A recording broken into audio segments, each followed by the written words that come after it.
Hola, buenas tardes. No sé si se escucha bien. Voy a ver si puedo poner a grabar en este momento. Por favor, confírmenme si me están viendo antes de comenzar con la presentación que tenía preparada para la clase de hoy. Bueno, mi nombre es Federico Nielsen y la idea de hoy es que podamos abordar en el programa de Derecho Público Provincial la unidad número 13 y la unidad número 14, eh, donde podremos analizar la composición y el funcionamiento de distintos órganos que componen o que ejercen funciones en el ámbito del Estado Nacional y de los estados locales, o sea, de las provincias, eh, como son el Ministerio Público, algunos órganos auxiliares que después veremos que en cada jurisdicción pueden ser distintos, y en la unidad 14 vamos a ver todo el funcionamiento y la composición del Poder Judicial. Voy a analizar ahora a ver si se está grabando. Veo que sí. Bueno, la idea entonces es comenzar con la clase de hoy que tenemos previsto con la unidad 13 y voy a pasar a compartirles el contenido de la presentación, así pueden ir siguiéndolo más fácilmente. Esperen que ya se carga la, la, el PowerPoint. Bueno, y ahí tenemos que vamos a comenzar con el tratamiento de la unidad 13, Ministerio Público y órganos auxiliares. Lo primero que me pareció importante señalar es ir viendo el programa que nos exige, así además de poder abordar los temas, se le facilita también el estudio de la materia para la eventual evaluación. Por eso esta presentación que hoy les voy a mostrar va a estar cargada para que ustedes la puedan tener a la hora de repasar los contenidos de la materia. Eh, Creo que para una guía de lectura y de estudio va a ser muy útil. Intenté seleccionarles algunos conceptos o algunas disposiciones normativas que me parecen relevantes. Así, bueno, facilitarles un poco o por lo menos marcarles desde mi punto de vista qué es lo importante en este punto del programa de la materia. Y para comenzar entonces ya de lleno con el tema del Ministerio Público, me parece que lo primero que tenemos que analizar es eh, su ubicación institucional. ¿Por qué les digo que es importante analizarlo? Porque no ha sido pacífica la situación del Ministerio Público a lo largo de la historia de nuestro país, eh, en qué situación o en qué institución se encuentra inserto. ¿Por qué les digo esto? Porque si bien ha tenido reconocimiento constitucional desde los inicios de nuestro régimen constitucional, ya en el año 1853, la primera constitución de la Confederación, donde Provincia de Buenos Aires no participaba, ya hay una mención al Ministerio Público, no con estos términos, pero ahora vamos a ver qué decía la Constitución del 53, y hubieron sucesivas normas y disposiciones constitucionales que lo ubicaron dentro del Poder Judicial. En el año 94 la Constitución, como ustedes saben, fue reformada y la ubicación institucional del Ministerio Público quedó claramente establecida. Ahora vamos a ver en qué ámbito.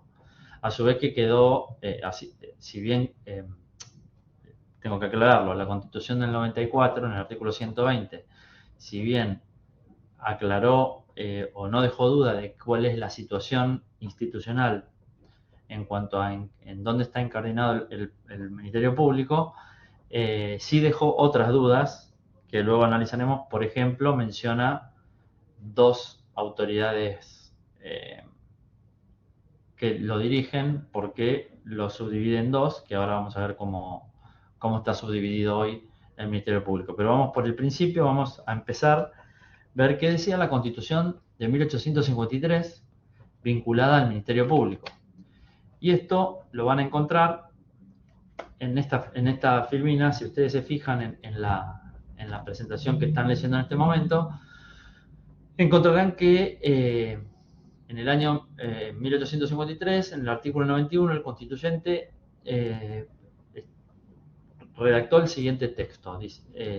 Textualmente, la Constitución del 53 en el artículo 91 señala que el Poder Judicial de la Confederación será ejercido por una Corte Suprema de Justicia. Hasta ahí no hay ninguna duda que la Corte Suprema de Justicia es parte del Poder Judicial, dice será ejercido por, compuesta de 9 jueces y 2 fiscales, que residirá en la capital y por los demás tribunales inferiores que el Congreso estableciera en el territorio de la Confederación. Como verán, primero, los 2 fiscales que mencionan, los fiscales, si bien no se los aclaré antes, pero cuando hablamos de Ministerio Público, uno de ellos es el Ministerio Público Fiscal, después vamos a ver qué funciones tiene, pero si se fijan, ya en el año 53 se mencionaba a los fiscales dentro de la Corte Suprema de Justicia de la Nación como parte del Poder Judicial. Esta situación, que estaba bastante clara en el año 53, ya en 1860, con la incorporación de la provincia de Buenos Aires a la Nación Argentina, pierde rango constitucional el Ministerio Público porque se elimina la mención de los 2 fiscales. No obstante, distintas leyes posteriores a 1860 ubican al Ministerio Público dentro del ámbito del Poder Judicial. En 1990 se dicta la ley 23.774 y allí se establece que la Corte Suprema de Justicia de la Nación estará compuesta por 9 jueces y dice que ante ella actuarán el Procurador General de la Nación y los procuradores fiscales de la Corte Suprema de Justicia de la Nación en los casos y con el alcance previstos por el artículo 2 de la ley 15.464. ¿Qué importa? ¿Qué es lo importante de esta redacción? Primero es que ahora claramente al Ministerio Público lo excluye de la Corte Suprema. No pertenecen más a la Corte Suprema de Justicia de la Nación, pero sí quedan dentro están en la órbita del Poder Judicial de la Nación. No obstante, en el 94, esta situación fue cambiada o fue modificada, quedando establecida su calidad de órgano extrapoder, que es la que hoy está vigente, porque en la Constitución del 94, que es la que actualmente está vigente, en el artículo 120, fíjense que le dedica una sección, la sección tercera del Poder Judicial, la sección cuarta es del Ministerio Público, es decir, lo excluye claramente del Poder Judicial y señala que el Ministerio Público es un órgano independiente con autonomía funcional y autarquía financiera que tiene por función promover la actuación de la justicia en defensa de la legalidad y los intereses generales de la sociedad en coordinación con las demás autoridades de la República. Esta parte que viene ahora también es importante porque ya le indica cómo estar integrado como mínimo, porque está integrado por un Procurador General de la Nación y un Defensor General de la Nación y los demás miembros que la ley establezca. Y a su vez termina diciendo que sus miembros gozan de inmunidades funcionales e intangibilidad de remuneraciones. Este artículo del año 94, apenas fue sancionada la Constitución, generó diversos debates doctrinarios acerca de la situación del Ministerio Público, ya no en cuanto a si se trataba o no de un órgano extrapoder, porque queda claramente establecido, sino que esta mención que hace la Constitución acerca de cómo va a estar integrado como mínimo, que es por un Procurador General de la Nación y un Defensor General de la Nación, generó la discusión acerca de si era un órgano bicéfalo o no. Por ejemplo, en su momento Villarcampos, y si mal no recuerdo Sapsay, señalaron que no se estaba refiriendo a un órgano bicéfalo, sino que el verdadero titular del Ministerio Público era el Procurador General de la Nación a quien se debía subordinar el Defensor General de la Nación. Lo cierto es que, tal como está regulado hoy el funcionamiento de ambas instituciones, como tienen ahí que en el año 2015 se dictó la ley que regularon la Ley Orgánica del Ministerio Público Fiscal y la Ley Orgánica del Ministerio Público de la Defensa, hoy no podemos decir que se trata de una preeminencia de uno sobre otro, sino que están creados como dos órganos distintos y cada uno tiene su ley orgánica donde tienen una regulación muy similar en cuanto a la parte administrativa, obviamente cada uno con su función específica, lo vamos a ver, pero sí se establece que tienen cada uno su regulación y ninguno está subordinado al otro. Estas leyes, como vamos a ver más adelante, que como ya les dije datan del año 2015, nos llevan a analizar ciertas situaciones que pueden ser controvertidas. Esto entiendo que no se los aclaré, pero me parece importante señalarles que la idea de la clase de hoy es tratar de abordar ciertos puntos que pueden ser conflictivos o que necesitan o que tuvieron alguna cuestión debatida o alguna decisión jurisprudencial que aclara la situación, para no recitarles un texto normativo, porque eso lo pueden leer ustedes y no haría falta demasiada explicación de mi parte. Entonces, vamos a pasar de la presentación y, como les decía, el Ministerio Público ha sido claramente establecido como un órgano extrapoder. La organización, como ya también les dije, están en dos autoridades máximas, cada uno por su organismo, es decir, el Procurador General por un lado y el Defensor General por el otro, y son titulares respectivamente de el Ministerio Público Fiscal y el Ministerio Público de la Defensa. Estos son los órganos máximos. Después, dentro de su estructura, cuentan con distintos magistrados y funcionarios que integran cada uno de esos ministerios. Por ahí los que más les van a sonar es el Ministerio Público Fiscal, porque cada vez que ustedes vean o escuchen acerca de un ministerio público, de un fiscal, básicamente estos fiscales son los magistrados que integran el Ministerio Público Fiscal. Una aclaración es que también este Ministerio Público del que estamos hablando y que está regulado en la Constitución es el que rige para el orden nacional, es decir, en las causas federales o en aquellas que no son en discusión, está en discusión el derecho común, porque para los casos del derecho común esta facultad fue reservada por las provincias y entonces cada provincia puede regular la ubicación y la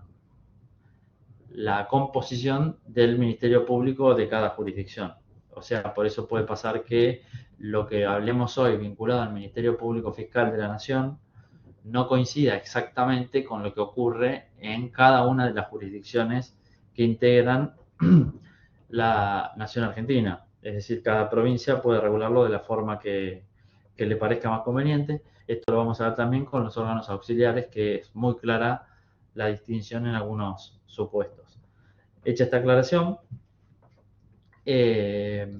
otro punto del programa que nos exige abordar es cómo es la designación. Acá, como traté de aclararles, porque al hacer un relevamiento de todas las normas provinciales, vamos a ver que en los distintos ordenamientos locales se exigen los mismos requisitos que para ser juez del máximo Tribunal de Justicia de la Nación,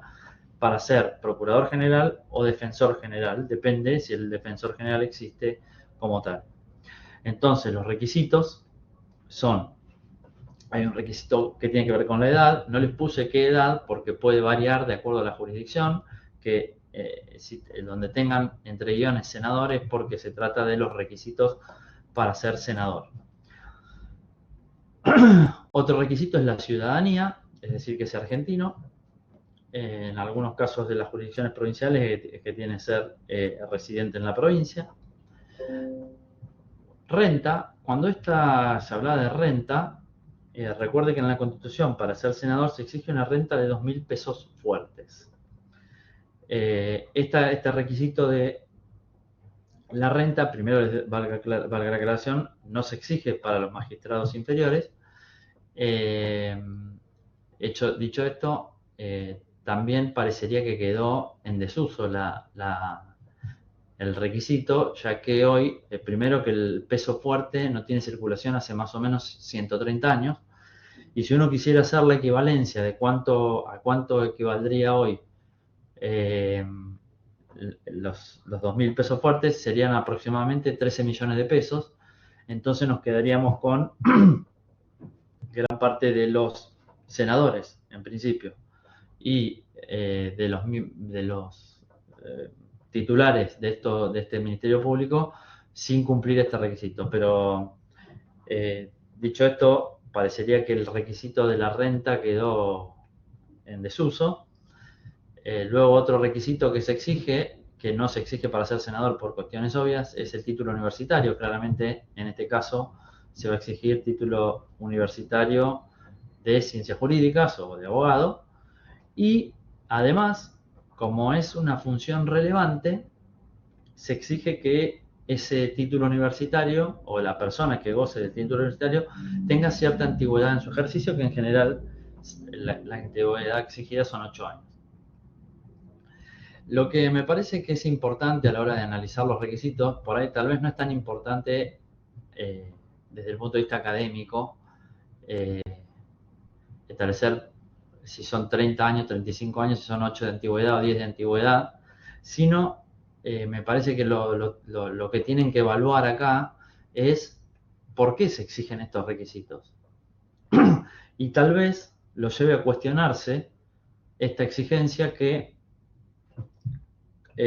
también les tengo que decir que es tan antigua como la Constitución. Es decir, hemos perdido en muchos casos, como también vamos a ver, la oportunidad de actualizar, porque la Constitución ha sido reformada en ciertos artículos que siguen teniendo el mismo texto original, que ya algunas cuestiones están bastante superadas. Hemos perdido la oportunidad de actualizar las exigencias o los requisitos considerando las nuevas necesidades de la sociedad. Por ejemplo, habría que preguntarse si la edad es un requisito necesario para ser senador o para ser procurador general o para ser defensor general. Tal vez podemos concluir que sí y tal vez podemos concluir que 30 años es poco, no sé. Es una cuestión de analizar y también de cuestión de pensar por qué se exige una edad determinada. ¿Cuál es el motivo por el cual hay un requisito de edad? Podría suplantarse con ese fin que se busca para exigir cierta edad mínima. ¿No podría encontrarse mediante establecimiento de otro tipo de requisitos? Es una cuestión para pensarla, no tengo la solución, pero me parece que esto es lo importante, ir analizando cada requisito y pensar por qué se exige y en qué momento fue establecida esta exigencia, porque capaz, otra vez les digo, esa exigencia era importante en algún momento y hoy la verdad que no tiene razón de ser. El tema de la ciudadanía, lo mismo. El tema de la renta, bueno, ya les expliqué que por lo menos tal como está redactado hoy la exigencia, claramente no parece tener mucho asidero. Además, porque este requisito de la renta, piensen en el año 53 o en el año 60, 1853, 1860, que se exija una renta mínima, parecería como un resabio de alguna suerte de aristocracia, en el sentido de reservar ciertos cargos, como el cargo de senador,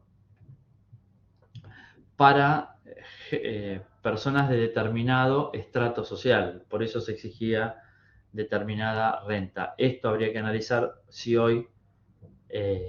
primero, es necesario y segundo, si es compatible con la nueva, o la nueva no, la modernización o las tendencias modernas de acceso a los cargos públicos, entre otros. Después, la exigencia de título universitario sí parece que es insoslayable en este caso, porque no nos olvidemos que estamos hablando de ser el jefe de los fiscales o el jefe de los defensores oficiales, dicho de otra manera. Y respecto de la antigüedad, bueno, acá también pensemos que la antigüedad en general no asegura demasiado, si bien puede ser un requisito mínimo, tal vez pueda no ser el único. Pero bueno, estos son los requisitos que están establecidos hoy en la Constitución. Respecto de cómo se designan el Ministerio Público, el Procurador General de la Nación y el Defensor General de la Nación, es a través de, o sea, quien los tiene que designar es el Poder Ejecutivo, pero tiene que tener acuerdo del Senado con una mayoría grabada, y es las 2/3 partes de los presentes. Recuerden lo que ocurrió, esto lo traigo a colación, en alguna época pasada, no muy lejana, donde se intentó hacer la designación antes de la que fuera procuradora la doctora Gils Carbó. Recuerden que se intentó hacer la designación del doctor Reposo, si mal no recuerdo, y no se obtuvo el famoso acuerdo del Senado para que pueda asumir. Otra cuestión que conviene distinguir es que los magistrados inferiores tienen una diferencia en cuanto a los titulares de los organismos, en cuanto al mecanismo de designación, porque fíjense que para el Procurador General de la Nación y para el Defensor General de la Nación no se exige un concurso previo. Concurso, que ustedes saben que es un modo de selección del personal, que en general es concurso de antecedentes y de oposición, donde mediante la demostración de sus cualidades, las personas son seleccionadas de forma lo más objetivamente posible para el acceso a los determinados cargos. Bueno, en este caso se exige concurso para los magistrados inferiores, no para el Procurador General y el Defensor General, que parecerían tener más una designación política. Después vamos a ver qué pasa con estas designaciones políticas que no son transitorias. Bueno, para los magistrados inferiores, como les decía, hay un concurso previo y de ese concurso sale una terna, es decir, se seleccionan 3 postulantes, de los cuales el Poder Ejecutivo selecciona uno de ellos.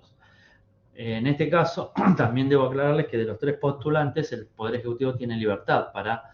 elegir cuál de los 3 selecciona, pero entiendo, esto es una opinión, que esa selección no puede ser arbitraria, es decir, si elige uno, un postulante debería motivar su elección, ya que podríamos estar en presencia de una decisión o en un ejercicio de la función administrativa dentro del Ministerio Público, o en este caso, del Poder Ejecutivo, ya que y ese acto como ejercicio de la función administrativa del presidente tiene que tener la motivación que se exige de cualquier acto estatal. Y si se fijan en lo que les agregué en la presentación, en este caso el acuerdo del Senado no tiene la mayoría grabada de 2/3 partes de los presentes, sino que con mayoría simple alcanza para poder obtener el acuerdo. Ahora viene una cuestión que sí me parece que es importante aclararles, y hay veces que se muestra la tosudez del legislador frente a ciertas cuestiones que están ya definidas de antemano por la justicia. Ahora van a ver a qué me refiero. La estabilidad, como ya les leí al analizar el artículo 120 de la Constitución, difiere entre los distintos ordenamientos locales y el federal, pero pueden distinguirse dos grupos de normas. Aquellas jurisdicciones donde hay estabilidad, tal como, como gozan los jueces o las cabezas del Poder Judicial, es decir, los jueces de la Corte Nacional o de las Cortes Provinciales, y otras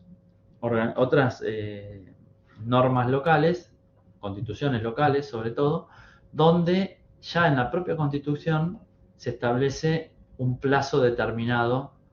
de duración del mandato. En el ámbito, bueno, una cuestión que parecería más acorde a una designación política, aunque no siempre coincide el plazo de duración del funcionario político con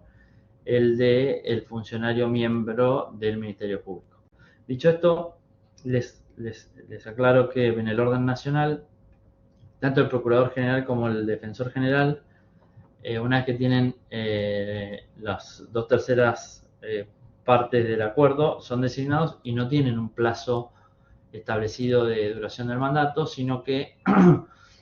gozan del cargo mientras dure su buena conducta, y la norma dice que a los efectos de su remoción, tanto la ley del Ministerio Público como la ley del Ministerio Público Fiscal, o del Ministerio Público de la Defensa, remiten en esas leyes, remiten al artículo 50, al mecanismo establecido por los artículos 53, 59 y 60 de la Constitución Nacional. Es decir, que lo que están queriendo decir, que lo que están queriendo significar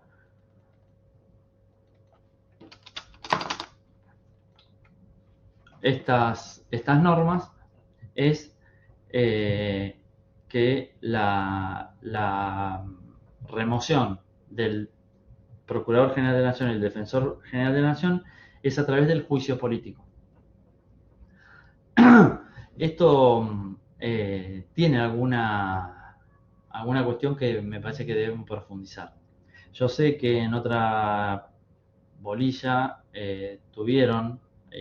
la oportunidad de analizar la remoción de juicio político, pero entiendo que tal vez convenga hacer un repaso ahora, porque precisamente es la forma de remoción que se establece en la ley para el Procurador General y para el Defensor General. Con una aclaración. Hay un fallo de la Corte anterior a la reforma constitucional y anterior a la ley del Ministerio Público, recuérdense que es, y del Ministerio Público Fiscal y de la Defensa, que es del año 2015, hay un fallo de la Corte de la década del 80, que se llama Molinas, que lo tienen ahí mencionado, donde se trató la cuestión de un miembro del Ministerio Público que se había instado su proceso de remoción a través del mecanismo que otra ley vigente en ese momento establecía, que era a través del juicio político, y que la Corte declaró inconstitucional por el siguiente motivo, que después lo vamos a ver porque se los traté de extraer textualmente del fallo, donde dice la Corte, en palabras más, palabras menos, que no se pueden incorporar funcionarios removibles por juicio político a la enunciación que hace el artículo 53 de la Constitución. Ahora lo vamos a ver en detalle, por eso creo que me parece importante que podamos repasar esa forma, ese procedimiento que establece la Constitución para remover a un funcionario. Volvemos entonces, para el Procurador General y el Defensor General, la ley orgánica exige juicio político. No hay otra forma de removerlo que no sea a través de juicio político, pese al fallo de la Corte de Molinas, que es anterior. Y para magistrados inferiores se establece un tribunal de enjuiciamiento que establece las siguientes causales. Para el Ministerio Público de la Defensa, las causales para removerlo y para iniciarle el procedimiento de enjuiciamiento son el mal desempeño, la grave negligencia o la comisión de delitos dolosos de cualquier especie. En cambio, para el Ministerio Público Fiscal, los funcionarios, los magistrados inferiores, los motivos por los cuales se puede iniciar el enjuiciamiento es por la ineptitud o mala conducta previo sumario administrativo con audiencia del interesado. Ven que hay diferencias, cómo se regula en uno y en otro caso los motivos por los cuales se puede iniciar el procedimiento de remoción. Pero la gran distinción que tenemos que hacer entonces es entre autoridades superiores por un lado y magistrados inferiores por el otro, autoridades superiores, es decir, procurador general y defensor general por juicio político según la ley, y magistrados inferiores jurado de enjuiciamiento. Veamos ahora qué dice el artículo 53 y qué dijo Molinas. Si quieren empiezo por qué dijo en el caso de la Corte, en el caso Molinos, para que ustedes después puedan concluir a ver si está bien lo que dijo la ley o no. Fíjense que el fallo, ya les dije, es de la década del 80, por el tomo de fallos se van a dar cuenta, fallos 314, y para mí los conceptos fundamentales que da la Corte en este tema, para lo que nos importa a nosotros en esta orilla, tiene que ver con que los únicos magistrados y funcionarios que pueden ser sometidos a juicio político son los que enumera el artículo 45 de la Constitución. Recuerden que el fallo es de la década del 80, es decir, que el artículo 45 es el actual 53, y establece, y una ley de rango inferior a la Constitución, como lo es la Ley del Ministerio Público, que encima es del año 2015, no puede crear más inmunidades que las que contiene la Carta Magna. Otra cuestión que señala el fallo es que las circunstancias de que el fiscal general de investigaciones administrativas, que era el enjuiciado en este caso, miembro del Ministerio Público en ese momento, haya sido nombrado con acuerdo del Senado, no supone que para su remoción deba aplicarse el procedimiento establecido por el artículo 45 de la Constitución, actual 53. Y finalmente dice que al fiscal general de investigaciones administrativas no le corresponde el procedimiento del juicio político ni goza del privilegio de estabilidad especial que la Constitución asegura a otros funcionarios. Entonces, vamos por partes. En la década del 80, les voy a contar por qué me parece muy criticable que en el año 2015 el Congreso, en las leyes del Ministerio Público Fiscal y del Ministerio Público de Defensa, haya establecido que el procedimiento de remoción es el juicio político. Y me parece criticable porque es negar lo que decía la Corte desde una etapa anterior, que es de la década de 80, como les dije, y además porque si el constituyente hubiese querido modificar eso e incluir a estos dos órganos, porque los incluyó en la Constitución, en el artículo 120, si hubiese querido que los funcionarios que mencionan el 120, es decir, el defensor general de la Nación y el procurador general de la Nación, sean removibles por juicio político, tranquilamente lo podría haber hecho en esa misma reforma constitucional en el 94,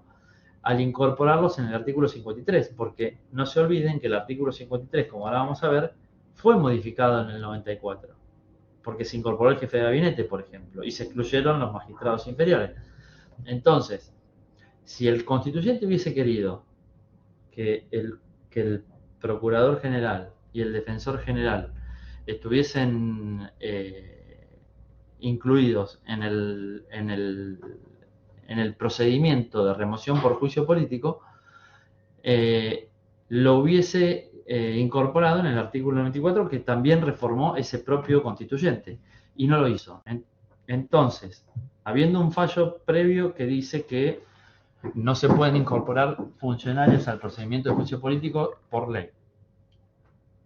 habiendo tenido la posibilidad de incorporarlos en la propia Constitución y no se hizo, me parece un contrasentido haber establecido en una ley posterior, como es en 2015, que estos funcionarios van a ser removibles por juicio político. ¿Por qué? Porque además de ser cuestionable, y de hecho se dio en la práctica, si hoy quisiésemos remover al Procurador General de la Nación o al Defensor General de la Nación y se iniciara el procedimiento de juicio político, si hay algún legitimado para cuestionar esa decisión, probablemente sea declarado inconstitucional y nos quedaríamos sin procedimiento de remoción, porque la propia ley regula el enjuiciamiento, pero no para el defensor general ni al procurador general. Entonces quedaríamos en el aire sin una norma que lo regule, pudiendo haberlo previsto en la propia ley. Volvemos entonces a qué dice el artículo 53. Vamos a hablar en teoría porque, otra vez les digo, lo que ocurrió en el fallo Molinas. El artículo 53 vigente, como les dije, fue modificado en el año 94. Y acá donde tuvo la posibilidad de incorporar a estos dos funcionarios, y no lo hizo el constituyente, porque dice, solo ejerce el derecho de acusar ante el Senado al presidente, vicepresidente y al jefe de gabinete de ministros, a los ministros y a los miembros de la Corte Suprema, en las causas de responsabilidad que se intenten contra ellos por mal desempeño, delito en el ejercicio de sus funciones o por crímenes comunes después de haber conocido de ellos y declarado haber lugar a la formación de causa por mayoría de 2/3 partes de sus miembros presentes. Cuando dice solo ella ejerce el derecho de acusar ante el Senado al presidente y a los funcionarios que menciona, el artículo 53 está inserto dentro de las facultades propias de la Cámara de Diputados. Disposiciones propias de la, o sea, entonces se está refiriendo a que la Cámara de Diputados ejerce el derecho de acusar ante el Senado al presidente, vicepresidente. Y ahora veamos el listado de funcionarios que menciona. Presidente, vicepresidente, ya está. Jefe de gabinete de ministros es un órgano creado en el año 94 en la Constitución, por ende, al mencionarse acá, ya nos da la pauta que este artículo fue modificado en el 94. A los ministros y a los miembros de la Corte Suprema, y acá fíjense que dice ministros de la Corte, miembros de la Corte Suprema, y no agrega ningún otro, y excluyó a los magistrados inferiores, que lo vamos a ver en la unidad 14, que tienen un proceso de remoción distinto a través del jurado de enjuiciamiento, que está regulado en el 115 de la Constitución, entre el 114 y 115, entre el Consejo de la Magistratura y jurado de enjuiciamiento. Bueno, establecido esto,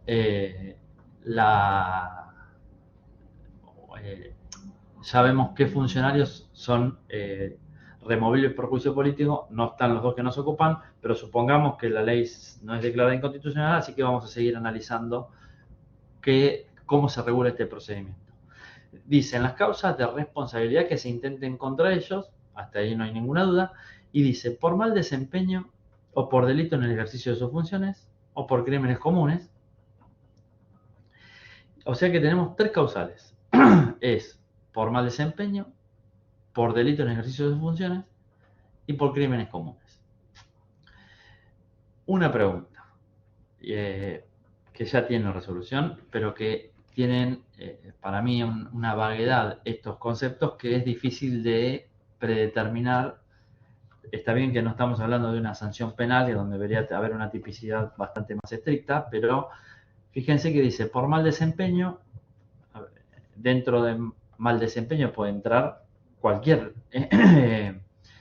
conducta, porque hasta dónde llega el buen o el mal desempeño. Pero lo más criticable para mí, teniendo la posibilidad de haberlo corregido en el año 94 y no se hizo, porque dice delito en el ejercicio de sus funciones o por crímenes comunes. Y yo creo que lo de crímenes comunes y delito en el ejercicio de sus funciones podría haberse consolidado todo en una sola expresión, porque fíjense que está distinguiendo entre delito y crimen, y la verdad que hoy nuestro Código Penal no hace esta distinción entre delitos y crímenes. En su momento por ahí se justificaba esta distinción porque los crímenes eran los delitos más graves, pero hoy tanto esos crímenes graves como o esos delitos graves como cualquier otro delito son mencionados como delitos, es decir que podría haberse simplificado la razón y establecerse que el juicio político procederá por mal desempeño o por delito que cometan los funcionarios, ya sea en el ejercicio de funciones o fuera de sus funciones. A su vez, luego la Constitución Nacional establece que después de haber conocido de ellos y declarado dar lugar a la formación de causa por mayoría de 2/3 partes de sus miembros presentes. Acá otra vez tenemos una mayoría grabada para que dé comienzo la formación de un juicio político. Todo esto lo volveríamos a ver cuando veamos la unidad 14, porque claramente hoy está muy de moda esta situación, habida cuenta que la Corte, los 4 miembros actuales de la Corte Suprema de Justicia de la Nación están siendo sometidos a juicio político, pero lo vamos a ver en la unidad 14. Pero sepan que el artículo 53 exige una mayoría agravada para poder dar comienzo al juicio político, en el sentido de que la Cámara de Diputados debe decidir por mayoría de 2/3 partes de sus miembros presentes que haya una causa para acusar a los funcionarios que sean sometidos a juicio político.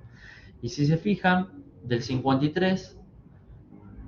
pasa al artículo 50, a los artículos 59 y 60, que son aquellos que son propios dentro de las facultades propias de la Cámara de Senadores, porque, como verán, el artículo 59 y el 60 ya se trata de la decisión del juicio político que le corresponde al Senado. De acuerdo al artículo 59,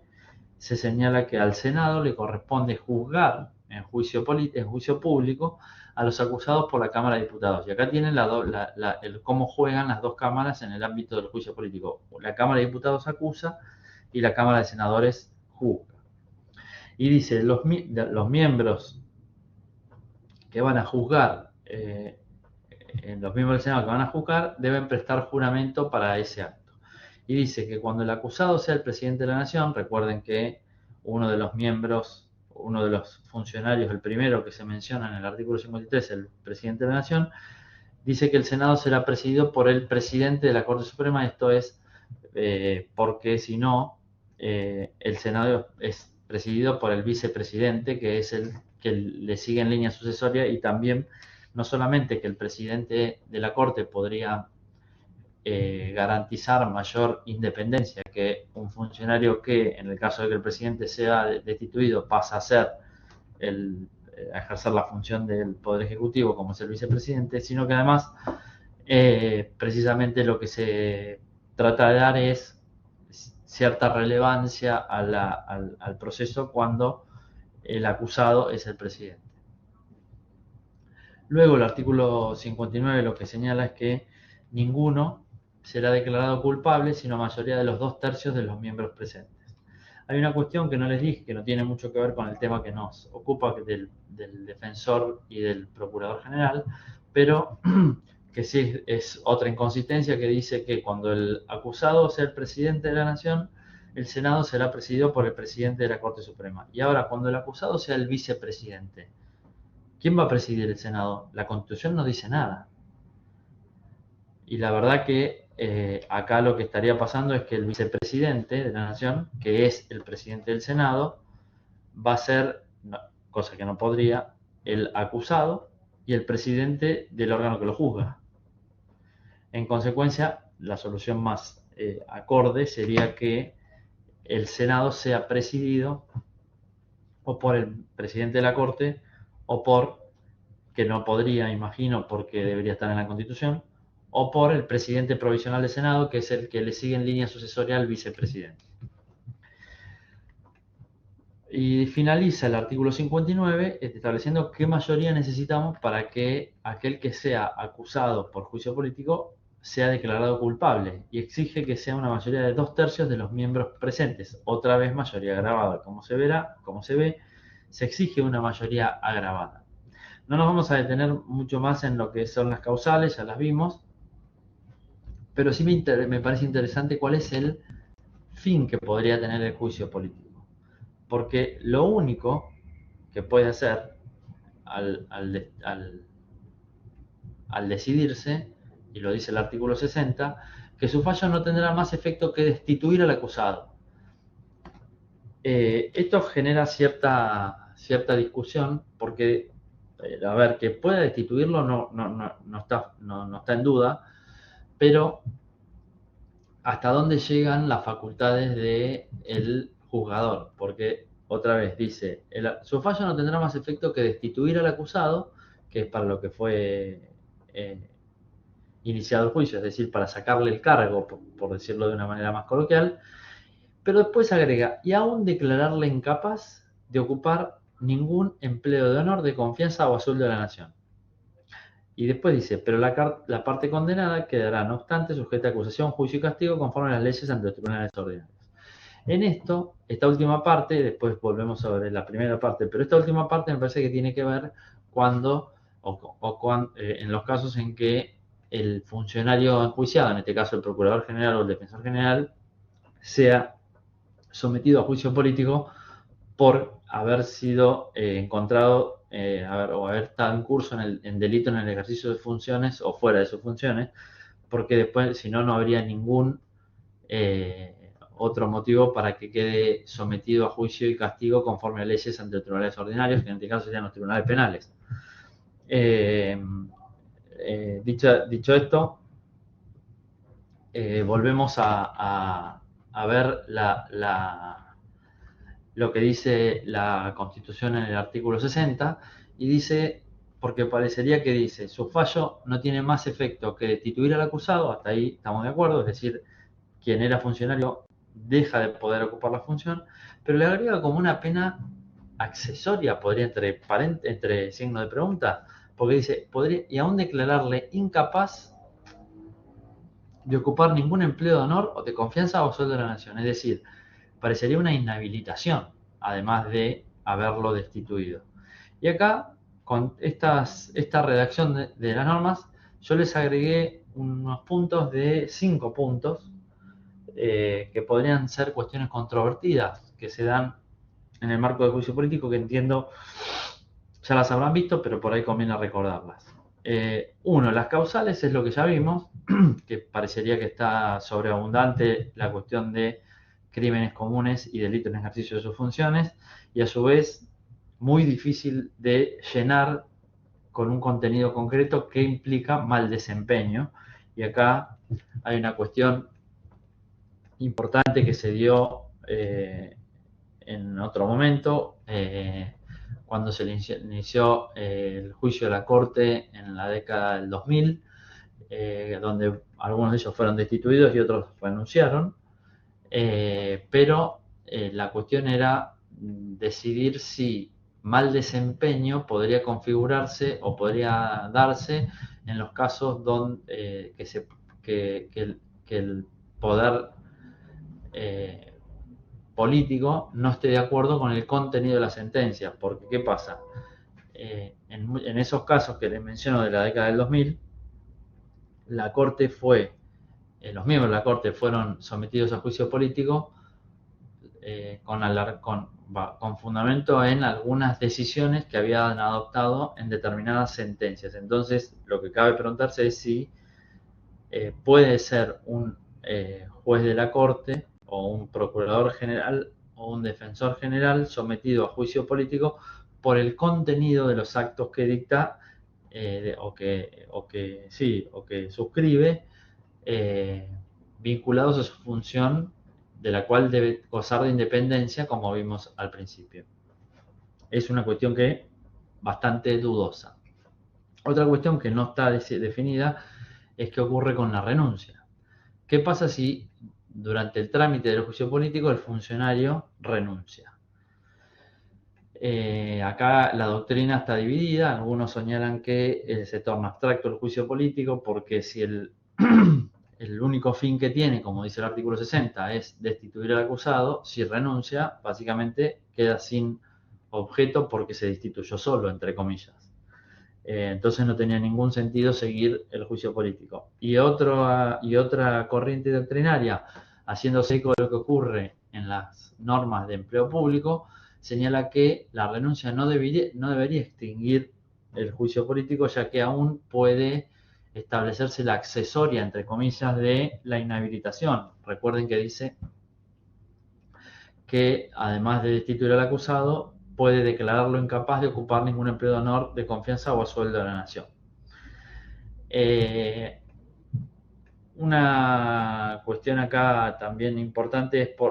se da porque en los casos en que es destituido, pierde la jubilación, cosa que no es menor considerando la investidura de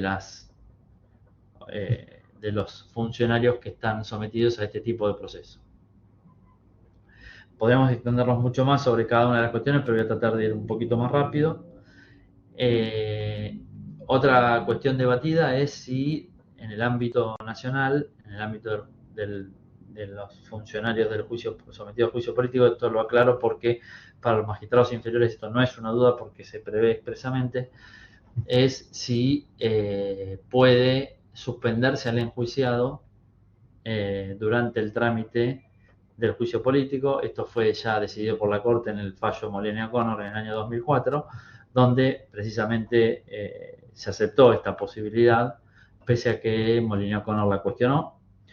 Después la otra cuestión que queda por resolver, que tampoco está resuelta acá, pero sí está resuelto para otros, como vamos a ver, incluso para los magistrados inferiores de estos organismos que nos están tocando analizar, como el Ministerio Público Fiscal y el Ministerio Público de la Defensa, que sí se prevé. En el caso del orden nacional, la suspensión del enjuiciado también habría que analizar si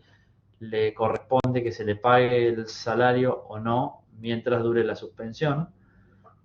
Sobre eso también se expidió la Corte, señalando que corresponde que se le abonen el sueldo mientras se tramita el juicio político, aunque esté suspendido y no esté prestando servicios, porque el juez, hasta tanto no sea, en este caso el procurador o el defensor general, hasta tanto no sean destituidos, conservan la calidad de tales y las incompatibilidades que se establecen para su función. Entonces, de lo contrario, si no se les permitiera percibir los emolumentos del sueldo, tampoco podrían ellos ejercer otra actividad debido a las incompatibilidades que se establecen. En consecuencia, la Corte resolvió que, aunque esté suspendido y no preste funciones, tiene derecho a percibir el sueldo. Respecto de la inhabilitación, ¿por qué se los menciono que está cuestionado? Porque hay algunos autores, como Zaffaroni, que le cuestionan la constitucionalidad de esta disposición constitucional, valga la redundancia. Y finalmente, lo último que para hacerlo breve, que se cuestiona o que se debate, ya no se debate porque está resuelto, pero que en algún momento se analizó, es si la decisión del Senado en el marco del juicio político es susceptible de recurso o no. Estamos hablando de recurso extraordinario porque el recurso extraordinario procede contra sentencias. Y acá no estamos en el ámbito de una sentencia. En consecuencia, el debate se daba si procedía o no el cuestionamiento y en un primer momento se decidió que la Corte dijo que en el caso Castellanos en el año 1922 que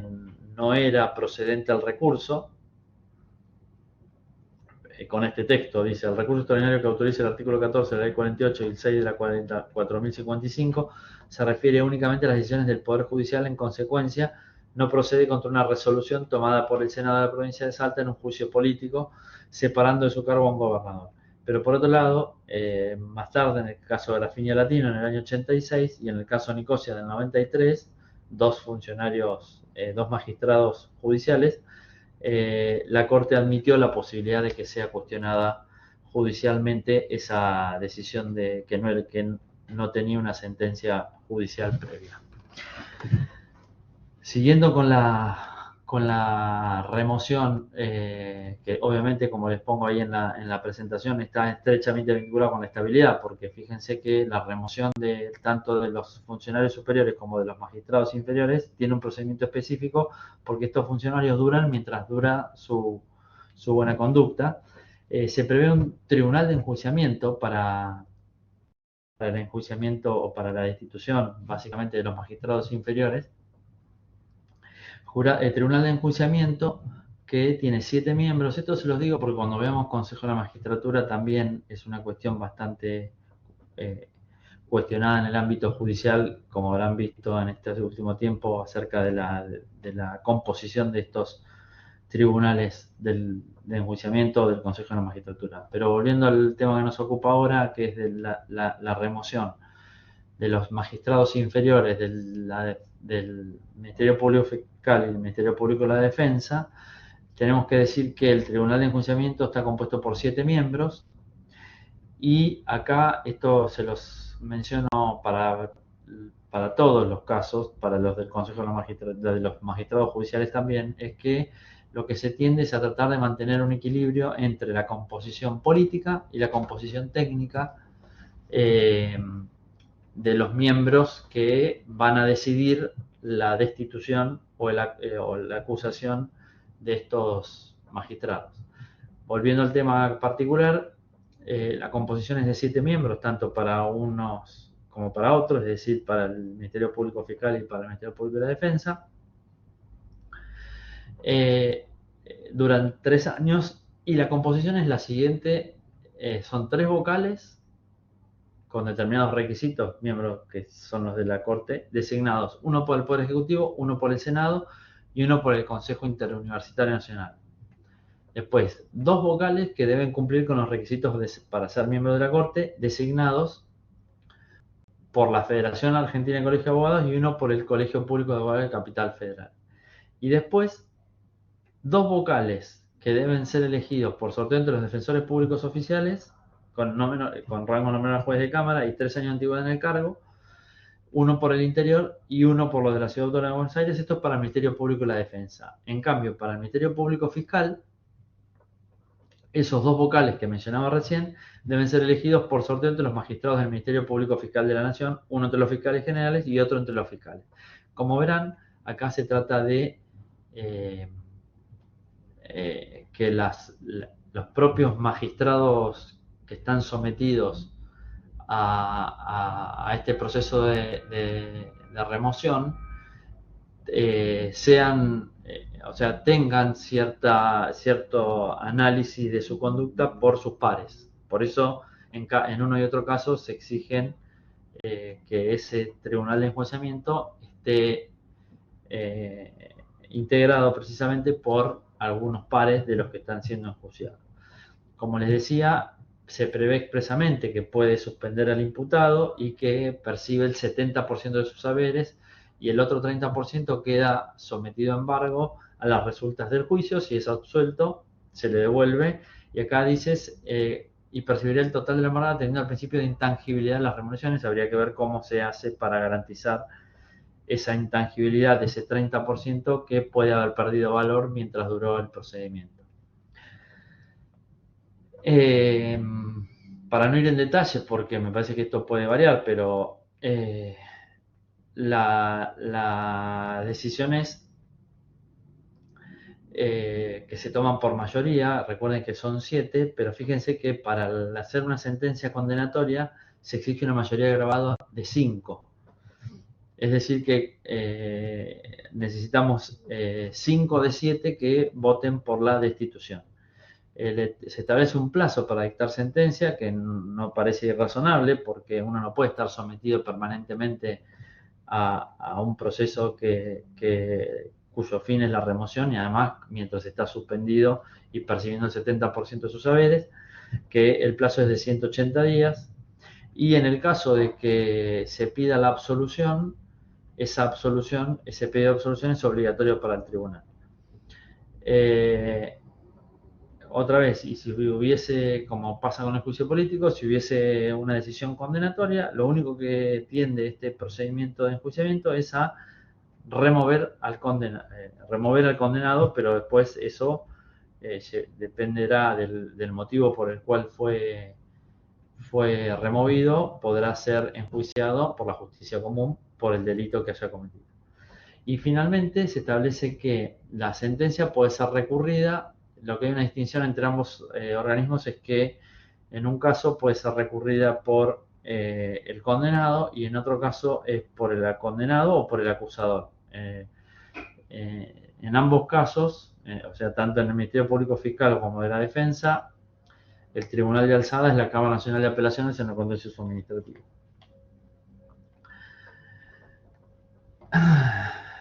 Respecto de las atribuciones del Ministerio Público Fiscal, no los quiero aburrir, esto lo pueden leer porque nos vamos a ir quedando sin tanto tiempo para abordar todo lo que teníamos previsto. Se los dejo, está donde pueden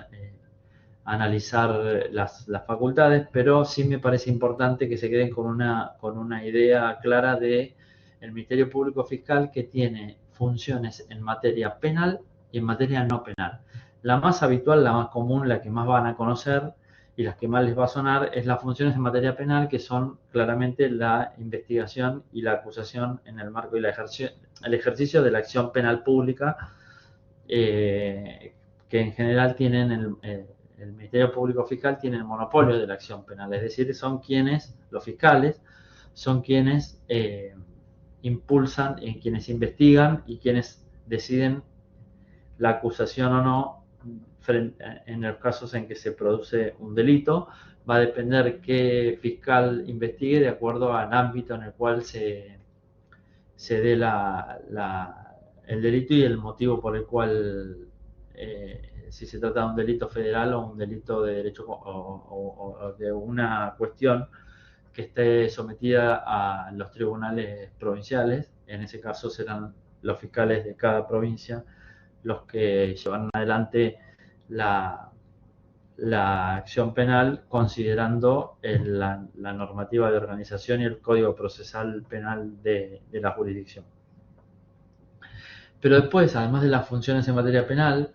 que les decía recién, que es la investigación, la persecución de los delitos y la acusación, y que el Procurador General tiene la facultad de dirigir esa acción de los fiscales, determinando, estableciendo las prioridades o las prioridades o la persecución de los delitos que se consideran más graves o que tengan alguna cuestión particular que debe ser atendida, pero también no me parece menor las funciones no penales que tiene el Ministerio Público Fiscal, y ustedes van a ver que en otros ámbitos que no sean la justicia penal, van a ver que hay fiscales interviniendo, por ejemplo, a la hora de establecer la competencia. O lo tienen acá en la presentación, que yo les agregué cuáles son las facultades no penales. No se las voy a enumerar una por una porque no terminaríamos en horario, pero piensen que, por ejemplo, las facultades que tiene el Procurador General de dictaminar en todos los expedientes que la Corte Suprema de Justicia de la Nación la remita previo al dictado de su fallo, porque recuerden que el Procurador General, a requerimiento de la Corte le envía el expediente antes de dictar su fallo para que se pronuncie acerca de la competencia, es decir, si considera que, por ejemplo, el recurso extraordinario versa sobre alguna cuestión federal o no, y a su vez también puede proponer una solución sobre el fondo. Claramente, como se imaginarán, este dictamen como tal no es obligatorio, no es vinculante para la Corte, pero sí es un antecedente importante que no en pocas ocasiones van a encontrar fallos que directamente remiten a lo decidido por el Procurador General. Entonces es importante esta situación.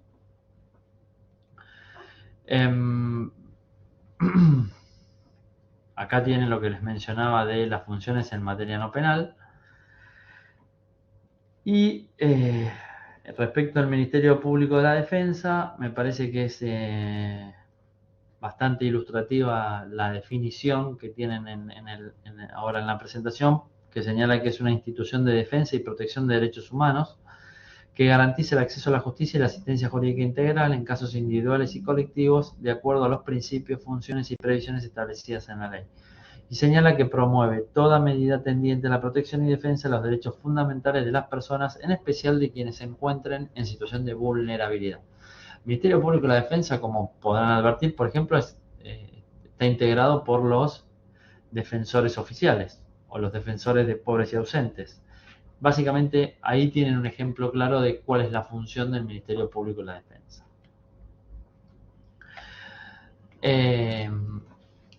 Respecto de la autonomía e independencia, recuerden que el artículo 120 de la Constitución se encarga de enfatizarlo expresamente. Entonces, lo que tenemos que tener en claro es que tanto el Ministerio Público Fiscal de la Nación como el Ministerio Público de la Defensa no están sometidos a instrucciones o directivas de ningún órgano ajeno a su estructura. Es decir, ni el presidente, o sea, el Poder Ejecutivo, ni por sí ni a través de ningún ministro puede darle indicaciones a los miembros de estos órganos que estamos analizando, aunque esto no implica que no te puedan tener comunicación donde el Poder Ejecutivo pueda dirigirse, como dice acá la presentación, al Procurador General o al Defensor General para coordinar esfuerzos para perseguir determinada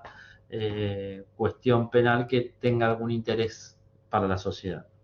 mayor preponderante, ¿no? Y otra cuestión que es importante a la hora de establecer, de poder asegurar autonomía e independencia, es que debe dársele un presupuesto propio, porque si no, la forma de coartar la autonomía y la independencia es a través de recortarle el presupuesto.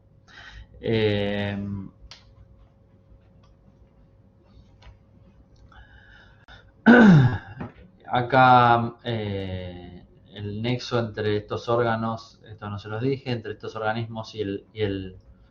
Poder Ejecutivo es a través del Ministerio de Justicia. Y esta independencia que mencionábamos, sobre todo vinculadas a el Ministerio Público Fiscal, fue reconocida la independencia en distintos estamentos judiciales o supranacionales, como la Comisión Interamericana. Yo ahí les menciono los casos, si quieren véanlos,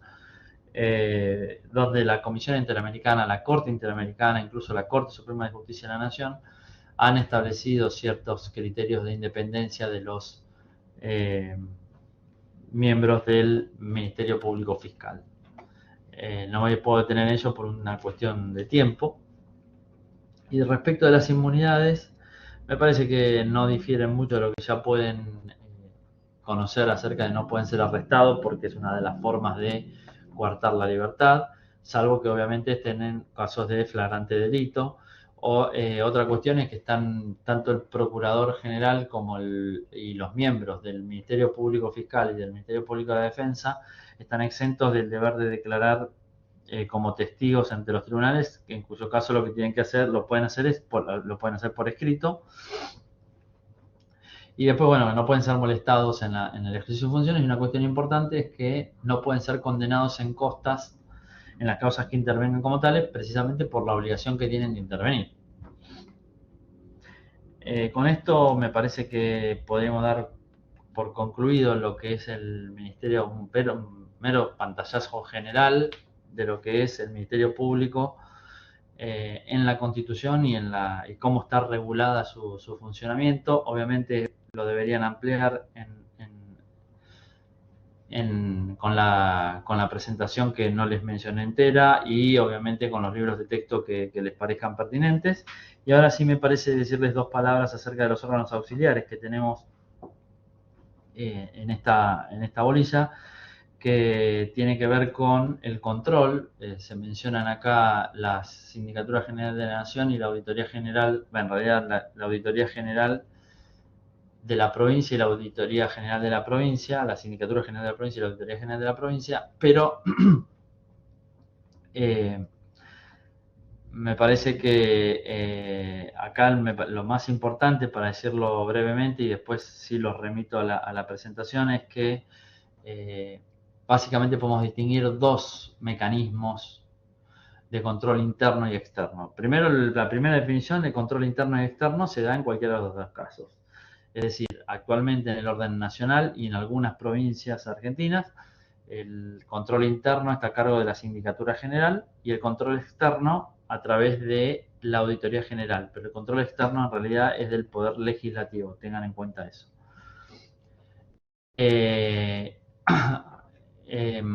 Otra clasificación que se hace es, el vigente en algunas provincias y en el orden nacional es el control interno y externo, como les mencioné, y de acuerdo a la oportunidad es posterior. Pero el control, el sistema de control puede ser previo o posterior. En el orden nacional y en algunas provincias se optó por el control posterior. Y ahora sí me parece que es importante mencionarles que en algunas provincias no existe una sindicatura general y una auditoría general, sino que el control interno y externo está a cargo de el interno a través de la Contaduría General y el externo a través de los tribunales de cuentas. Se los digo porque hay provincias que todavía existen. Por ejemplo, la provincia de Buenos Aires tiene tribunal de cuentas. O la provincia de Río Negro también tiene tribunal de cuentas. Entonces, vamos por otra vez. Como dicen acá también, Salta también, igual, si mal no recuerdo, Salta tiene auditoría general. El Tribunal de Cuentas, hay como ahí menciona, puede ser municipal, pero Salta, yo recuerdo que tiene auditoría general como sistema de control provincial. Volvemos a la clasificación. Entonces, el control puede ser, hay dos formas de control, una interna y otra externa, que básicamente a lo que se refiere es si el que está ejerciendo el control es un órgano que está inserto dentro del controlado o fuera del controlado. En este caso, si decimos que es interno, es la Sindicatura General que está dentro del Poder Ejecutivo, y cuando decimos que es externo, es la Auditoría General o el Tribunal de Cuentas, que están por fuera del Poder Ejecutivo. En el caso del Tribunal de Cuentas es un órgano ajeno, y en el caso de la Auditoría General en general depende del Poder Legislativo, por eso es externo, porque depende de otro poder que no es el controlado. Después, otra vez, por la oportunidad, el control puede ser previo o posterior. El sistema tal cual está ideado en el orden nacional por la 24156, que prevé sindicatura y auditoría general de la Nación, luego reconocida constitucionalmente en el artículo 85 de la Constitución. La ley 24156 es anterior, es del año 92. La oportunidad puede ser previo y posterior. Este que les digo, vigente en el orden nacional y en algunas provincias, es posterior. El control previo es el que hace en principio el Tribunal de Cuentas en las jurisdicciones donde existe este sistema de control. Ahora vemos someramente, y la verdad les pido disculpas si vamos muy rápido porque nos estamos quedando sin tiempo, pero el sistema de control interno en el orden nacional y en las provincias que adoptan un sistema parecido está a cargo de la Sindicatura General de la Nación, que no tiene rango constitucional. La Sindicatura General de la Nación no fue mencionada por el constituyente en el año 94, y básicamente lo que establece es un sistema de auditoría. Temo ser muy simplista en esto por un tema de tiempo, pero otra vez, lo tienen todo acá extractado, las partes pertinentes de la ley 24156, que me parecieron que les pueden ayudar a entender cómo funciona el sistema. Pero básicamente funciona a través de un tándem entre la Sindicatura General de la Nación y las unidades de auditoría interna que están en cada jurisdicción. Y que la particularidad que tiene este sistema es que esas unidades de auditoría interna no dependen de la Sindicatura General de la Nación en la parte jerárquica, sino que dependen técnicamente, pero no jerárquicamente. La responsabilidad de establecer un adecuado ambiente de control interno es de la autoridad máxima de la jurisdicción. Entonces, por eso la unidad de auditoría interna depende jerárquicamente de la autoridad máxima de la jurisdicción. Es decir, por un lado tenemos la Sindicatura General de la Nación, que coordina la parte técnica, pero en cada jurisdicción, es decir, en un ministerio o en cada empresa del Estado, existe una unidad de auditoría interna que depende de la propia empresa o del propio ministerio, no depende jerárquicamente de la SIGEN, depende técnicamente de la SIGEN. Y lo que tiene que ocurrir acá es que la unidad de auditoría interna tiene que hacer un control integral e integrado, con eficacia y eficiencia, y otra vez a través de auditoría, que es control posterior, y elevar informes a la autoridad superior de la jurisdicción a los efectos que tome conocimiento de las irregularidades que detecta o de las mejoras que propone. Porque no se olviden que está definido en la ley que la auditoría es un servicio a la organización. No es que uno está buscando culpables, sino que El sistema lo que tiende es a que a través del análisis de lo realizado se pueda detectar mejoras para implementar más allá de las ineficiencias o observaciones que detecte en el marco de lo que se realizó. Por su parte, la Sindicatura General de la Nación lo que hace es recolectar lo que releva de las unidades de auditoría interna y a su vez informa al presidente, tiene el deber de informar al presidente de la Auditoría General de la Nación, que es el órgano de control externo, y a la opinión pública. Sepan que la Auditoría General de la Nación es una entidad autárquica, es decir, no tiene la independencia necesaria. Tiene una entidad autárquica, pero es designada por el Poder Ejecutivo y removida por el propio Poder Ejecutivo, es decir, le falta esa independencia que por ahí se puede exigir de un órgano de control, porque está a tiro de decreto, como comúnmente se dice, y está dirigida por un síndico general de la Nación y tiene 3 síndicos adjuntos, es decir, no es un órgano colegiado porque las decisiones las toma el síndico general de la Nación, pero tiene un equipo de 3 síndicos adjuntos a los cuales le puede delegar competencias específicas. Es mucho más extenso el tema, pero me parece que con esto voy a pasar a la auditoría, que también nos llevaría una clase entera si llegamos a detenernos con la Auditoría General de la Nación, porque presenta una mayor complejidad, y no porque sea más complejo su trabajo, sino porque presenta una particularidad. La Auditoría General de la Nación fue creada en el año 92 en la Ley 24.156. Y después, con posterioridad, el constituyente la reconoció, le dio rango constitucional en el año 94, es decir, 2 años más tarde. Entonces, y a su vez, el constituyente mandó a dictar una nueva ley que regule su funcionamiento, porque, tal como lo redactó en la Constitución, no coincide exactamente con lo que estaba vigente antes de esa disposición constitucional. Pero ¿qué ocurre? Todavía, desde el año 94, esa norma que la Constitución manda a dictar no se dictó. En consecuencia, lo que se hace es tomar lo que está regulado en la 24.156, que recuerden es anterior al artículo constitucional, y adaptarlo a la nueva exigencia constitucional siempre que sea adaptable. Vamos a ver qué dice el artículo 85, y el artículo 85 lo que señala es que el control del sector externo, el control externo del sector público nacional en sus aspectos patrimoniales, económicos, financieros y operativos será una atribución propia del Poder Legislativo. Acá tienen por qué es control externo, porque dice poder, como ven, poder legislativo. Y después dice que el examen, o sea, fíjense que acá no dice que es de la auditoría el control externo, sino que es del Poder Legislativo. Y lo que dice después es que el examen y la opinión del Poder Legislativo sobre el desempeño y situación general de la administración pública estarán sustentados en los dictámenes de la Auditoría General de la Nación. Es decir, básicamente la Auditoría General de la Nación es un órgano de asistencia del Congreso para que el Congreso pueda ejercer el control externo, que es a quien la Constitución le otorga esa potestad. Fíjense que el artículo 85 continúa, dice, este organismo de asistencia técnica del Congreso tiene autonomía funcional, se integra del modo que establezca la ley que reglamenta su creación y funcionamiento, es decir, fíjense que acá habla de,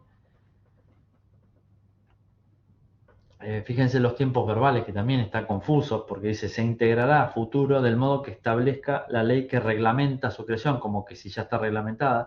que lo que más confusión presta es que precisamente existía una ley que es la 24.156. Y después, volviendo al futuro, dice que deberá ser aprobada con la mayoría grabada. Entonces, es bastante confuso. Acá lo que se señala, que esto sí es una particularidad que es importante señalar, es que el presidente del organismo será designado a propuesta del partido político de oposición con mayor número de legisladores en el Congreso. Parecería que lo que tiende acá, lo que quiere el constituyente es que el control externo, el órgano de asistencia técnica del Congreso para el control externo esté a cargo del partido de oposición, lo que nos da la pauta de que cuando cambien las mayorías dentro del órgano legislativo debería cambiar necesariamente el presidente del organismo. Y acá después le establece las funciones, dice que tendrá a su cargo el control de legalidad, gestión, auditoría de toda la actividad de la administración pública centralizada y descentralizada, cualquiera fuera su modalidad, y de las demás funciones que la ley le otorgue, intervendrá necesariamente en el trámite de aprobación y rechazo de la cuenta de percepción e inversión de los fondos públicos. Sobre esta cuestión, a mí solamente me quiero detener en 2 minutos, que es que, como les decía, este organismo estaba creado desde antes. Lo que hubo que hacer es adaptar lo que ya existía, por lo menos al texto constitucional. Fíjense que la ley 24.156 ya establecía en el artículo 121 que la auditoría estará a cargo de 7 miembros. Acá hay que complementar con el texto constitucional diciendo que uno de ellos, es decir, el presidente del organismo, tiene que ser designado por el partido de oposición. Después establecen los requisitos para ser auditor. Bueno, acá el tema es si es obligatorio o no la designación por parte de las cámaras, porque lo que dice la ley es que el presidente será designado a propuesta del órgano que diste, de las cámaras, que será designado a propuesta del partido de oposición y tiene que ser designado por ambas cámaras. Acá lo que parecería es que esa decisión, esa elección por parte del partido de oposición es vinculante para las cámaras, no podrían no designarlo. A ver, hay mucho para continuar desarrollando este punto. Sí me parece importante, por último, señalarles respecto de la Auditoría General de la Nación, a diferencia de la Sindicatura General de la Nación, recuerden, uno es de control externo, otro de control interno, pero la Auditoría General de la Nación tiene una competencia un poquito más amplia porque su ámbito de control no se circunscribe solamente al sector público nacional, esto lo tienen definido en el artículo 8 de la 24.156, sino que además la Auditoría General de la Nación comprende la posibilidad de controlar a los concesionarios de los servicios públicos privatizados en lo que es materia de las obligaciones que asumen en los pliegos de la privatización. Bueno, con esto, así rápidamente, y les pido disculpas por el apuro, podemos dar por concluida la unidad 13 y por ahí sería importante pasar, aunque sea someramente, a la unidad 14, 2 minutos, que tienen que ver con el Poder Judicial. Muchas de las cosas que mencionamos podemos darlas por reproducidas. Todo lo que se vincula al juicio político, me parece importante señalarles que para los miembros de la Corte Suprema es aplicable lo que ya les mencionamos. Yo en esta presentación lo que hice es tratar de otra vez seleccionarles del texto constitucional lo que regula,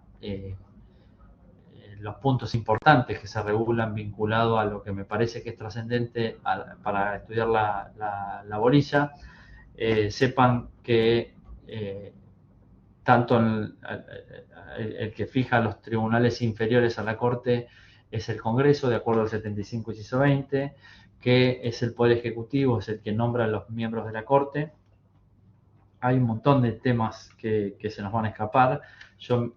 me atrevo a mencionarles algunos fallos que me parece importante que lean, como el caso Fight, que tiene que ver con el límite de edad que establece el 99 inciso 4, donde la Corte se estableció la inconstitucionalidad de este artículo en el caso de Fight, que cumplió 75 años y cuestionó la constitucionalidad de la limitación de la edad que le hicieron lugar, sobre el argumento de que él ya era juez de la Corte antes de que la Constitución sea sancionada con este texto. Después el fallo vinculado a la que fue en su momento miembro de la Corte, Hayton de Nolasco, que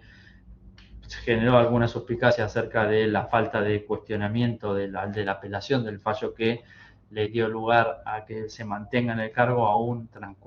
habiendo cumplido los 75 años, pero que la diferencia que había con Fait es que Hayton del Bajo había sido designada con posterioridad al texto constitucional. Después otro punto importante que tienen que ver es que, de acuerdo a lo que dice la Constitución, que en ningún caso el presidente de la Nación puede ejercer funciones judiciales, ahorrarse el conocimiento de causas pendientes o restablecer las fenecidas. Y acá hay un caso que lo deben haber visto en administrativo, que se llama Ingenio y Refinería San Martín de Tabacal, acerca de la posición de la administración frente a la ley inconstitucional, porque se dio un debate entre la Procuración del Tesoro de la Nación, que dijo que frente a una ley que se considera inconstitucional, el Poder Ejecutivo puede no aplicarla aún sin sentencia que la declare inconstitucional, y la Corte, en el caso Ingenio y Refinería San Martín del Tabacal, lo que dijo es que la administración no podía dejar de aplicar la ley sin que haya una sentencia que le permita hacerlo por haberla declarada inconstitucional, sino que cuando la administración considera que hay una norma inconstitucional, lo que tiene que hacer es reclamar, demandar su inconstitucionalidad ante la justicia, y hasta tanto la justicia no la pronuncie, la administración la debe cumplir. Después, vinculado a la organización del Poder Judicial, me parece que no presenta demasiados secretos. Sí, creo relevante mencionarles es que sí tengan en cuenta, por lo menos para la Corte, los artículos 116, 117 y 118, que tiene que ver con la competencia, porque la Corte tiene competencia originaria en algunos temas, apelada en otros, y interviene a través del recurso extraordinario en otros temas. Recurso extraordinario que puede ser por cuestiones federales, de acuerdo al artículo, a la ley 48, o a través de la arbitrariedad de sentencia, que es una creación pretoriana de la propia Corte. Y finalmente, me parece importante mencionarles lo que dice el decreto 1285/58 acerca de las incompatibilidades, porque van a ver que también habría que analizar si esto es razonable o no, porque señala que es incompatible la magistratura judicial con toda actividad política, y acá no se les escapará muchos jueces que ya tienen una inclinación política declarada. Incluso hay ciertas agrupaciones de jueces que responden a determinada inclinación política. O sea, habría que ver si esto, no estoy cuestionando eso, sino estoy cuestionando a ver si tiene que estar prohibido o no, más allá de la independencia que deben tener. Pues también es incompatible con el ejercicio del comercio. A mí no se me escapa que muchos de los jueces actuales, o a través de terceras personas, digo, familias, tienen comercio, por ejemplo, o tienen inmuebles que los alquilan para tener una renta. No sé si eso está bien o está mal. Digo, habría que analizar si está bien que sea incompatible, o habría que actualizar esta situación o blanquear esta situación. También es incompatible con la realización de cualquier actividad profesional, parecería que de abogado, salvo cuando se trate de defensa de los intereses personales del cónyuge, de los padres, de los hijos, y de desempeño de empleos públicos o privados. Es decir, no pueden ser ni empleados públicos ni privados, dice, excepto la comisión de estudios de carácter honorario, es decir, cuando es gratuito. Dice, no estará permitido el desempeño de cargos de rector de universidad, decano de facultad o secretario de las mismas. Los magistrados de la justicia general podrán ejercer exclusivamente la docencia universitaria o enseñanza superior equivalente. No se les escapará que habrán tenido varios profesores que ejercen la función de juez. Eso está permitido, pero dice que tiene que tener, para poder hacerlo, autorización previa de la autoridad judicial que ejerza superintendencia, es decir, quien tenga el control de estos jueces, por ejemplo, de un juez de primera instancia, la Cámara respectiva.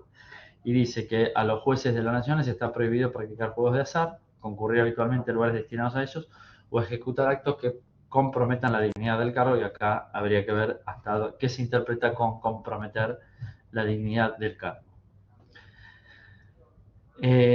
Pasamos rápidamente al Consejo, un juego que está en la propia Constitución, los artículos 114 y 115, que mencionan al Consejo de la Magistratura y al Jurado de Enjuiciamiento. Consejo de la Magistratura, que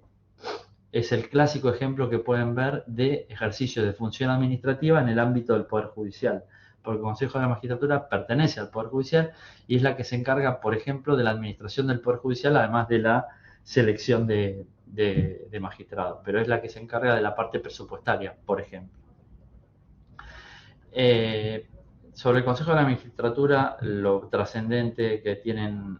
para ver es que ha sido bastante manoseado, entre comillas, la forma de su integración, y van a haber un montón de fallos, varios fallos, 2 mínimo, que declaran o se pronuncian acerca de la composición y se declara inconstitucional la norma que modificaba la composición con prevalencia de integración política antes que la técnica en el Consejo de la Magistratura, que precisamente, como les decía, es aquel organismo que selecciona a los jueces, o sea, que hace la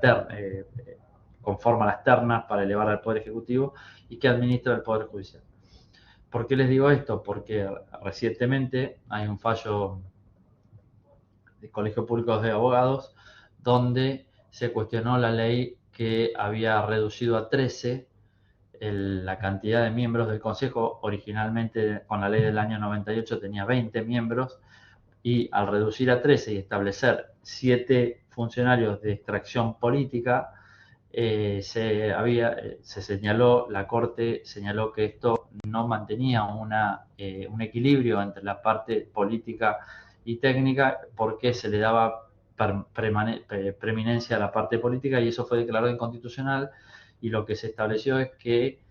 se vuelva a la ley anterior, que era la que establecía 20 miembros, donde el presidente de ese Consejo de la Magistratura de la ley anterior del año 98 era el presidente de la Corte, donde también había representación política, pero de esos 19 miembros, 9 miembros eran políticos, es decir, la parte política no tenía la mayoría. Yo se los mencioné los casos que están en los que se debatió, que lo van a ver más adelante, donde se debatió la constitucionalidad. Acá lo tienen relatado en este slide, que es en la página 6. Por favor, léanlo porque es importante. Y después tenemos, por otro lado, el jurado de enjuiciamiento de magistrados, en el artículo 115 de la Constitución, que es aquel que se establece para analizar la destitución de los magistrados inferiores. Así como en el artículo 53 se mencionan a los miembros de la Corte, para los magistrados inferiores que fueron excluidos de ese artículo 53 en el anterior 45, se estableció este jurado de enjuiciamiento para el análisis de destitución de magistrados. Les pido por favor que también lean la Constitución, porque no tiene mayores secretos. Lo que sí último tema que me parece importante es acerca de la intangibilidad de las remuneraciones, porque también ha sido una cuestión muy debatida respecto de si los jueces tienen hasta dónde llega la posibilidad de gravar con impuesto a las ganancias a los sueldos de los jueces, que ustedes saben que fue una cuestión muy debatida, pero no es nueva, porque ya en el año 1936, hubo una norma del Congreso que estableció que los jueces debían pagar impuesto a las ganancias, y esa norma fue declarada inconstitucional en esa época, y después ese embate siguió en el año 96, donde mediante una acordada la Corte también la dejó sin efecto. Embate que luego en el 2017, si mal no recuerdo, se estableció que los jueces nombrados a partir de esa ley son los que deberían pagar ganancias, para dejar a salvo el cuestionamiento constitucional que se hablaba de la intangibilidad de los jueces ya designados. Es decir, lo que hacía era una fecha de corte, es los jueces que se designan a partir de la ley que estableció que deberían pagar ganancias, pagan ganancias. Todos aquellos que ya estaban designados con fecha anterior no pagan ganancias. Así se viene aplicando en 2017, pero esta norma en la actualidad implica que solo el 25% de los jueces paga ganancias, porque entre las vacantes y los designados con anterioridad a esa norma de 2017, hay una numerosa cantidad de funcionarios judiciales que aún no abonan este impuesto. Y después, otra cuestión debatida fue que en el año pasado, al 2022, al discutirse la ley de presupuesto del año 2023, que es el que está vigente, corriendo, se había incorporado un artículo en el proyecto de ley de presupuesto, que luego fue excluido, donde se establecía nuevamente que los jueces debían pagar ganancias, pero este artículo no fue aprobado en la Cámara de Diputados, por ende quedó sin efecto, y actualmente vigente lo que ocurre actualmente con el impuesto a las ganancias de los jueces es que los jueces designados en el cargo a partir de 2017 en adelante pagan ganancias, los que estaban designados con anterioridad no pagan ganancias. Yo les pido disculpas por el apuro en el análisis de los temas. Lamento que sea 1 hora y media lo que teníamos para abordar las dos borillas que teníamos asignadas para hoy, pero me comprometo a subirles más material para complementar lo que acabo de contarles. Y si ya tienen subido esta presentación y la de la unidad anterior, para que les sirva de guía de lectura, porque ahí van a poder advertir lo más importante. Nuevamente disculpas y bueno, nos vemos la próxima y quedo a disposición para lo que necesiten. Hasta luego.